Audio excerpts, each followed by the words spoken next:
Hello everyone. In this video, we will try to understand section 20 of the Sale of Goods Act 1930. इसको हिंदी और English दोनों में read करेंगे for the better clarification.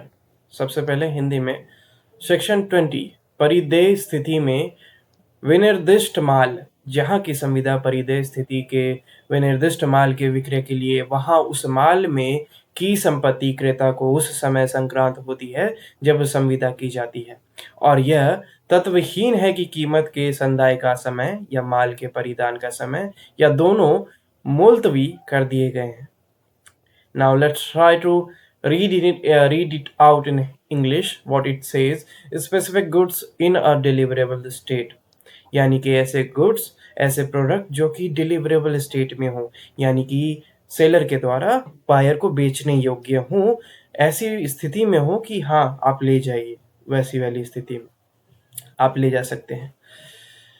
Where there is an unconditional contract for the sale of the specific goods in a deliverable state, जहां पर कोई भी contract में कोई भी कंडीशन नहीं रखी गई है, ना ही सेलर के द्वारा ना ही बायर के द्वारा, कि देखिए हम आपको इस तारीख को ये गुड्स दे सकते हैं, हम आपको इस तारीख को ये प्रोडक्ट दे सकते हैं, ना ही बायर के द्वारा कहा गया है कि देखिए मुझे इस तारीख तक गिफ्ट चाहिए, मुझे इस तारीख तक गुड्स चाहिए, मुझे इस तारीख तक प्रोडक्ट चाहिए। तो ना ही क्लैरिफाई किया गया है सेलर के द्वारा, ना ही क्लैरिफाई किया गया है बायर के द्वारा, लेकिन जो प्रोडक्ट है वो डिलीवरेबल स्टेट में है, यानी कि वो दूसरे व्यक्ति को देने के योग्य है, वैसी स्थिति में है।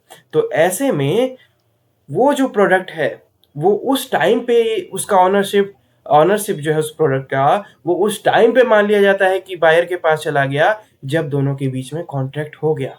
जैसे ही दोनों ने, एक ने ऑफर किया, एक ने एक्सेप्ट किया, और एक्सेप्टेंस के बाद ही वो कॉन्ट्रैक्ट क्रिएट हो गया।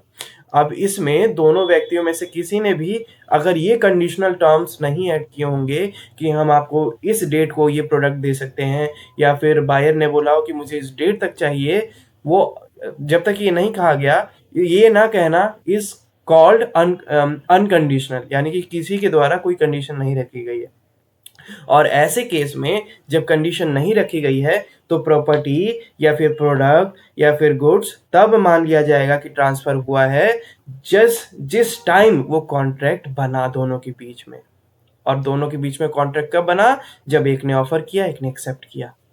ठीक है, तो इसको आगे रीड करते हैं। Where there is an unconditional contract for the sale of a specific good in a deliverable state, तो जहां पर एक ऐसा कॉन्ट्रैक्ट सेल का एक ऐसा कॉन्ट्रैक्ट क्रिएट हुआ है जहां पर कोई भी कंडीशन नहीं रखी गई है, लेकिन दोनों को पता है कि कौन से प्रोडक्ट की बात हो रही है, कौन से गुड्स की बात हो रही है, किसी पर्टिकुलर स्पेसिफिक गुड्स की बात हो रही है जो कि डिलीवरेबल स्टेट में है। तो वैसे में the property in the goods passes to the buyer, यानी कि जो ऑनरशिप है वो उस गुड्स का, उस प्रोडक्ट का, वो बायर के पास चला जाता है when the contract is made, कि जब कॉन्ट्रैक्ट बना हो उस टाइम पर। ठीक है, क्लियर है? एंड इट इज इमटेरियल, और इस चीज से फर्क नहीं पड़ता, whether the time of the payment of the price और the time of delivery of the goods और बोथ इज पोस्टपोन्ड। और इस चीज से फर्क नहीं पड़ता कि पेमेंट बाद में की जा रही है या फिर वो प्रोडक्ट की डिलीवरी बाद में ली जा रही है या फिर दोनों ही चीज बाद में की जा रही है, इस चीज से फर्क नहीं पड़ता। अगर कंडीशन नहीं रखी है दोनों पार्टी ने और कॉन्ट्रैक्ट बना, तो वही उसी टाइम मान लिया जाएगा कि ऑनरशिप जो है वो बायर के पास चली गई। इसको एग्जाम्पल के थ्रू समझते हैं। एक बाइक है सेल के लिए, ठीक है, उसके पास उसमें नंबर प्लेट भी है। बायर ने ये नहीं बोला कि उसे बाइक कब चाहिए, लेकिन सेलर के पास वो चीज़ है कि आप चाहे तो अभी ले जा सकते हैं। ठीक है, ना ही सेलर को कोई दिक्कत है कि आप इस डेट के बाद ले जाइए, तो दोनों में से किसी को दिक्कत नहीं है। अब दोनों में से जब किसी को दिक्कत नहीं है, इसका ये मतलब है कि कंडीशन कोई नहीं रखी गई है, अनकंडीशनल कॉन्ट्रैक्ट हो गया वो। एक को बाइक खरीदनी है, एक को बाइक बेचनी है। तो ऐसे में जैसे ही बायर कहता है कि हाँ मैं ये बाइक ले लूंगा, ऑनरशिप चली गई उसके पास। अब ये इस चीज से फर्क नहीं पड़ता कि पैसे बाइक एक तारीख को, मान लीजिए दोनों में बात हुई, तो एक तारीख को ही ऑनरशिप मान लिया जाएगा कि बायर के पास चली गई है।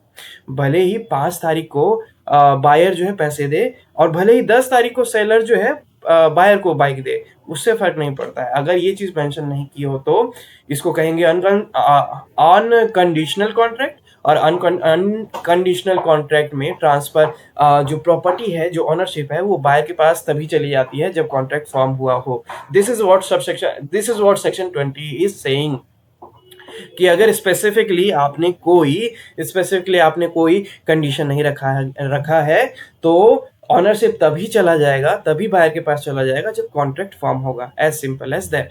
This is what section 20 is saying. Section 20 last में ये भी कहता है कि इससे फर्क नहीं पड़ता है कि पैसे बाद में दिए जा रहे हैं या फिर प्रोडक्ट का जो है वो बाद में रिसीव हो रहा है, उससे फर्क नहीं पड़ता है। अगर कंडीशन नहीं रखी तो ऑनरशिप कब ट्रांसफर हो जाएगा? जब दोनों के बीच में कॉन्ट्रैक्ट फॉर्म हुआ। और इस टाइप के कॉन्ट्रैक्ट कौन से कॉन्ट्रैक्ट कहलाएंगे? अनकंडीशनल कॉन्ट्रैक्ट, यानी कि कोई कंडीशन नहीं रखी गई। This was the content of section 20। I hope समझ में आया होगा। इसको फिर से रीड आउट कर लेते हैं Hindi as well as English में for the better clarification. Section 20 says परिदेय स्थिति में विनिर्दिष्ट माल, जहां की संविदा परिदेय स्थिति के विनिर्दिष्ट माल के विक्रय के लिए वहां उस माल में की संपत्ति क्रेता को उस समय संक्रांत होती है जब संविदा की जाती है, और यह तत्वहीन है कि कीमत के संदाय का समय या माल के परिधान का समय या दोनों मुलतवी कर दिए गए हैं। In English, specific goods in a deliverable state. When there is an unconditional contract for the sale of specific goods in a deliverable state, the property in the goods passes to the buyer when the contract is made, and it is immaterial whether the time of payment of the price or the time of delivery of the goods or both is postponed. So that's it for today. We will discuss section 21 in our next video. Till then, have a good time. Bye bye. Thank you.